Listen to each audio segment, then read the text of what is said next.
নবী করিম সাল্লাল্লাহু আলাইহি সাল্লাম কোনো ব্যক্তি তার ক্ষতি করতে পারে এরকম আশঙ্কা বোধ করলে তার ক্ষতি থেকে বাঁচার জন্য এই দোয়া পড়তেন। দোয়াটা হলো আল্লাহুম্মা ইন্না নাজআলুকা ফি নুহুরিহিম ওয়া নাউযু বিকা মিন শুরুরিহিম। অর্থাৎ হে আল্লাহ, যারা আমার ক্ষতির চেষ্টা করছে, শত্রুতা করার চেষ্টা করছে,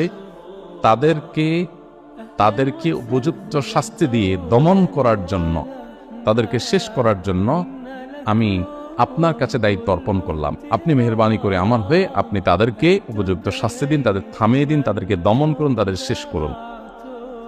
নাউযু বিকা মিন শুরুরিহিম, এবং আল্লাহ তাদের ক্ষয়ক্ষতি থেকে আমি আপনার আশ্রয় চাই, আপনি আমাকে রক্ষা করেন।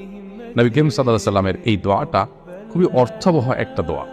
এই জন্য জীবনে কখনো কোনো শত্রু আমাদের নবী সাল্লাল্লাহু আলাইহি সাল্লামের কোনো ক্ষতি করতে পারে নাই।